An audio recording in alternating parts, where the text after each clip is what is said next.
You ever rage so hard at a game that you quietly delete it, then re-download it 2 hours later like nothing happened? Yeah, same. This list isn't about tough but fair. These are 15 games that tiptoe right into bullshit territory, and we love them anyway. Handpicked chaos, stick around, and hey, maybe hit subscribe if pain's your thing.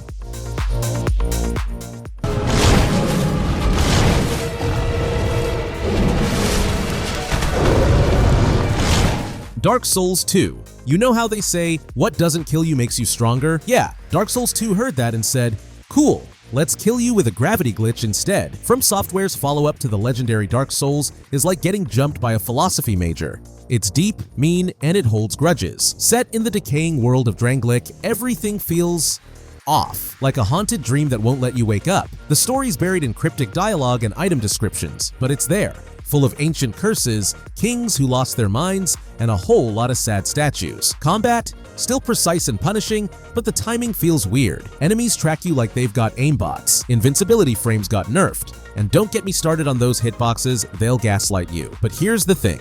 Once it clicks, it really clicks. It's clunky genius, a flawed masterpiece, or maybe Stockholm Syndrome. Either way, I keep coming back.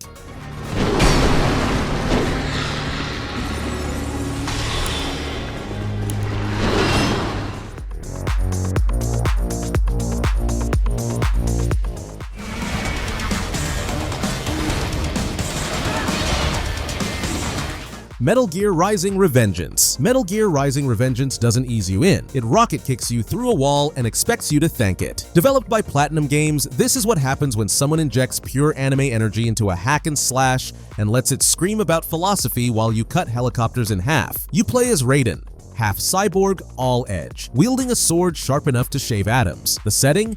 A near-future dystopia dripping in politics, war crimes, and absurd boss fights. Like 1 second you're fighting a luchador-sized mecha with a pole arm, and the next you're suplexing a senator who's jacked on nanomachines and capitalism. Combat is fast, ridiculous, and way deeper than it looks. Parrying is life. Blink and you're dead. Miss a beat and your S-rank dreams go poof. And don't let the memes fool you. This game will humiliate you if you sleep on its mechanics. But man, when you get in rhythm, it's like playing a metal album. Loud, stupid, brilliant. 10 out of 10 would Revengeance again.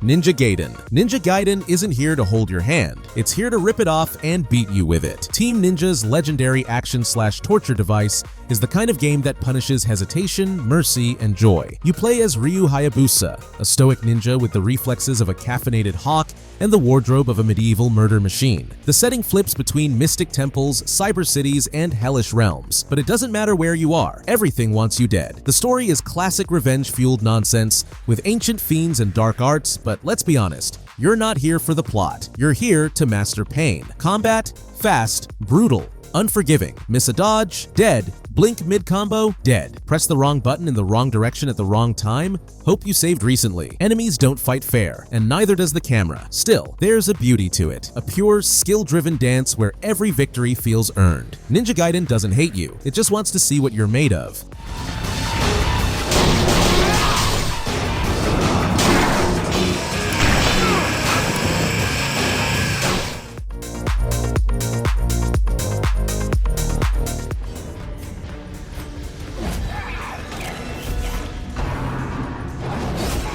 Darkest Dungeon. You don't play Darkest Dungeon, you survive it. Maybe. Red Hook Studios crafted this turn-based, Lovecraftian strategy RPG to do one thing: emotionally damage you, and then ask if you'd like to do it again, but harder. You inherit a cursed estate crawling with eldritch horrors, madness, and skeletons that somehow hit like trucks. So you send out parties of doomed adventurers, plague doctors, lepers, highwaymen, into dank corridors lit by dying torches and sheer regret. Every step forward could mean disease, trauma, or death. Probably all three. The combat is brutal, yes, but it's the stress system that really messes with you. One bad crit and your healer starts screaming about the void mid-fight. Morale collapses and suddenly your whole party's crying, bleeding, or randomly punching each other. But here's the thing. It's brilliant, meticulous, punishing, strangely addictive. It's not about winning, it's about enduring. About keeping the flame alive just one room longer. Misery has never been so strategic.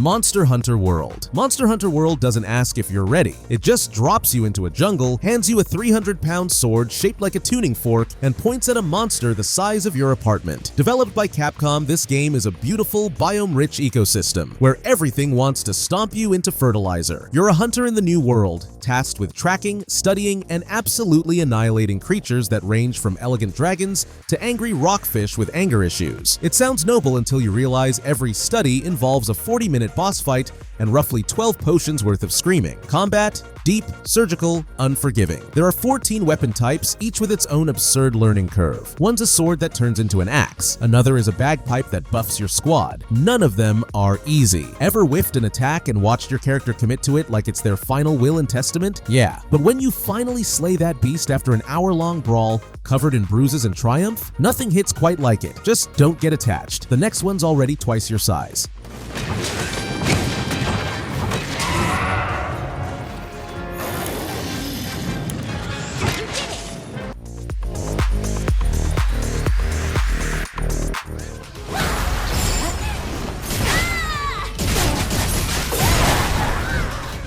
Stellar Blade. Stellar Blade feels like Nier Automata and Sekiro got into a bar fight and made up with a hug. Developed by Shift Up, it throws you into a sleek, post-apocalyptic world, crawling with biomechanical nightmares and existential dread. And you're Eve, a deadly warrior with a sword, a mission, and probably a therapist on speed dial. The world's broken, alien, and somehow still gorgeous. Think shimmering ruins, chrome cathedrals, and mutant techno beasts lurking behind every corner. Humanity's barely hanging on, and you're their last, very acrobatic hope. Combat is tight and brutally stylish. Fast slashes, perfect dodges, and boss fights that feel like ballet recitals with landmines. There's no room for error. If your timing's off, that loading screen's about to get real familiar. But it's not just flash, there's heart here. A story that swings between philosophical and devastating, with characters that actually feel something. It's fast, emotional, unforgiving, and when it all clicks, it's like piloting pure instinct.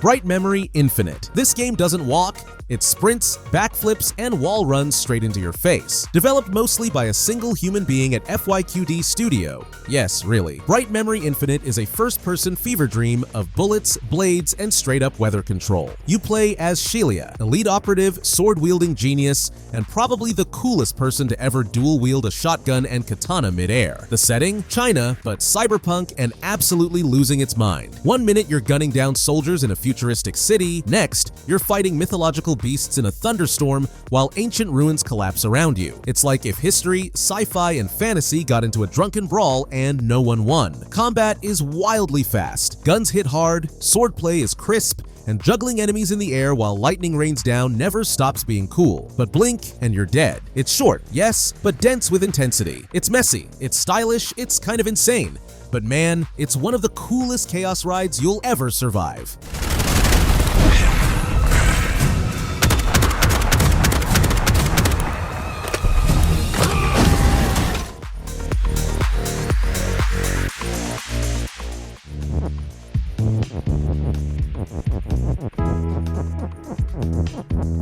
Baba Is You. You know those games where the rules are the challenge? Baba Is You says, cool, now rewrite them. Developed by Arvi Tekkari, this minimalist puzzle game looks cute on the outside. Friendly sheep, pixel grass, calming music. And then it slaps you with a sentence like wall is stop and dares you to unmake reality. You control Baba, a little creature, possibly a rabbit, possibly a fever dream, and your only goal is win. But the twist? The rules of each level are literal words on the screen. You can push them around to change the laws of the universe. Wall is stop? Not anymore. Baba is win? Boom. Game over. Until it's not. Because by level 10, your brain's unspooling like a VHS tape. Logic breaks. Identity shatters. Key is you? What does that even mean? It's brilliant, diabolical, and somehow peaceful and existential at the same time. You won't rage quit, you'll quietly walk away, questioning everything.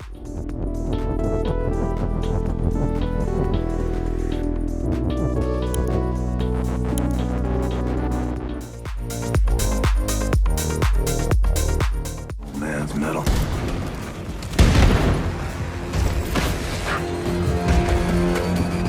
Wolfenstein 2: The New Colossus. Wolfenstein 2: The New Colossus is a game where subtlety goes to die. And it dies screaming. Developed by Machine Games, it drops you into an alternate America where the Nazis won, and you, as the forever angry BJ Blazkowicz, are here to make sure they deeply regret that decision. The world is equal parts dystopia and grindhouse fever dream. Clan members casually chatting with Nazis, brainwashed propaganda everywhere, robot dogs patrolling the suburbs. It's disturbing, ridiculous, and brilliantly bold. The combat? Brutal. Enemies swarm you like they heard you insulted their mother, and the game throws armored super soldiers at you before you can even reload. BJ may be a walking tank, but he's not invincible. Peek for too long and you'll be redecorating the floor with your insides. Even on normal difficulty, this game hurts. Stealth is barely an option, ammo is a lie, and dying is a lifestyle. But that chaos, that resistance-fueled rage, it's addictive. It's not just hard, it's hard with a purpose and a chainsaw.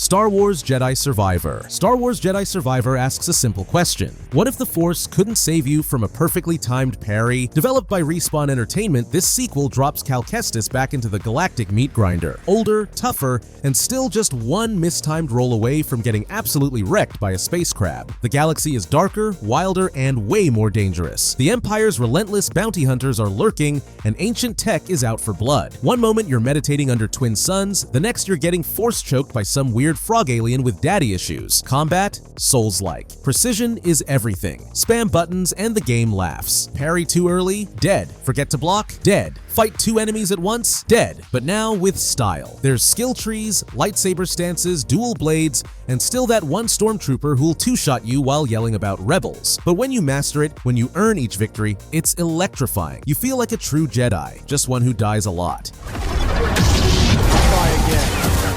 You're an embarrassment. No, only ruin. No!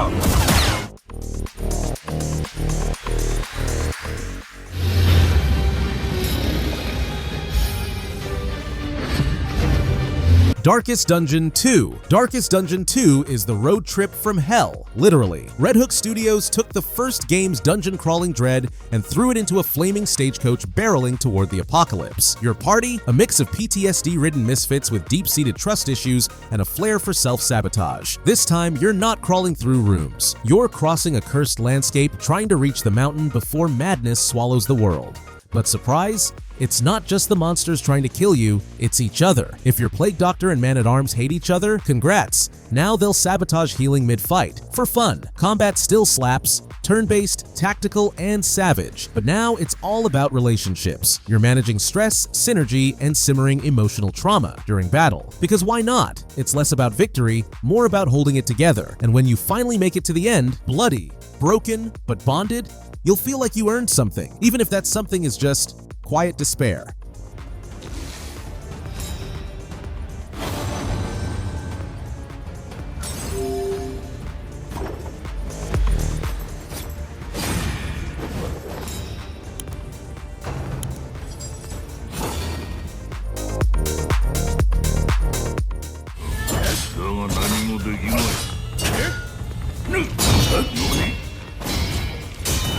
Rise of the Ronin. Rise of the Ronin is what happens when Team Ninja decides that open world and crushing difficulty absolutely belong in the same sentence. Set in 19th century Japan, you're a wandering Ronin. No master, no mercy, and apparently no fear of dying to literally everything in the countryside. The world is stunning. War-torn Edo, misty mountain trails, and cherry blossom forests soaked in blood. It's got all the freedom you'd expect. Multiple paths, branching storylines, dialogue choices, but let's be real. Most of the choices are just different ways to get your butt handed to you. Combat is tight, like blink and miss the parry window, tight. Every duel feels personal. Enemies don't spam attacks, they punish hesitation. And if you think horseback archers are a joke, just wait till they backflip off their horse and ruin your day. It's brutally grounded, emotionally charged, and packed with systems you'll be too scared to ignore. But if you survive, you feel like a legend, or at least a very sore one.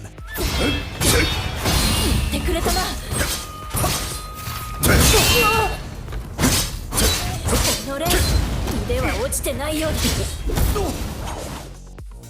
Hey, if you're still here after all this pain, you're one of us now. Might as well make it official. Hit that subscribe button so you don't miss more gloriously unfair games that make us question our life choices. It's free, unlike therapy after this list.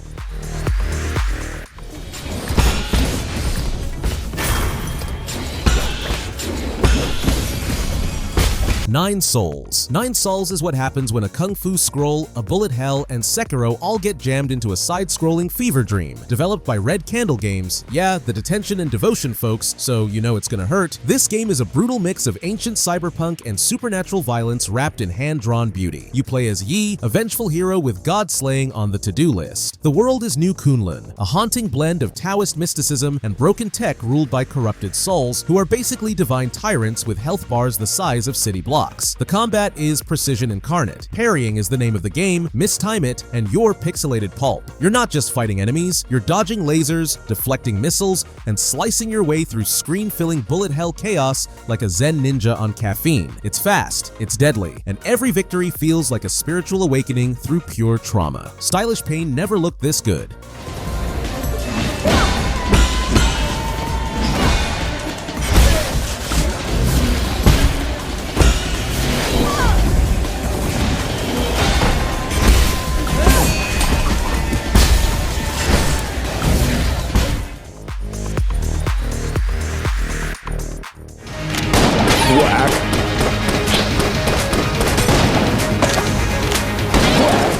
Enter the Gungeon. Enter the Gungeon doesn't care about your plans, your pride, or your pitiful supply of hearts. This game is a bullet hell roguelike where the bullets shoot bullets that explode into more bullets. It's like someone weaponized chaos and gave it a neon glow-up. Developed by Dodge Roll, appropriately named, it throws you into the Gungeon, a procedurally generated dungeon armed to the teeth and loaded with lore, guns, and death. Your mission? Find a gun so powerful it can erase the past. Sounds poetic, until you're being chased by a Gatling gun-wielding pigeon in military fatigues. The combat? Twitchy, relentless, hilarious. Every room is a test of movement, pattern recognition, and sheer nerve. You will die, a lot, but you'll also unlock new guns, meet sentient bullets in robes, and somehow fall in love with a game that clearly wants you broken. It's absurd. It's brilliant. And yes, dodge rolling is a sacred right. Spam it, praise it, live by it.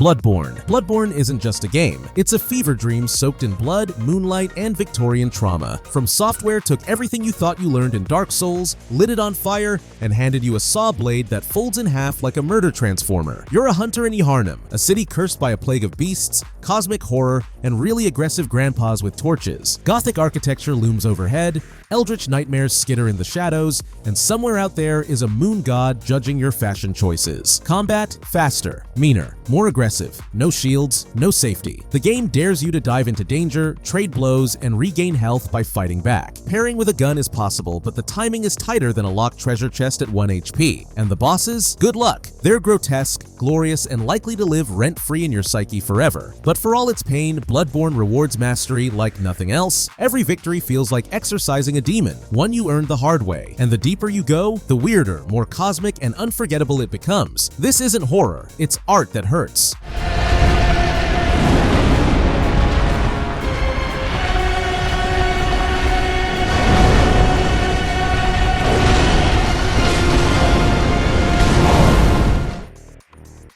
If you made it through this list without rage quitting the video, congrats, you're either a gaming masochist or just plain unstoppable. These games don't just test skill, they test patience, willpower, and possibly your sanity. If you've played any of these and survived, you've earned the right to flex in the comments. Drop a like, hit subscribe if you haven't, and hey, we're just getting started, more pain incoming.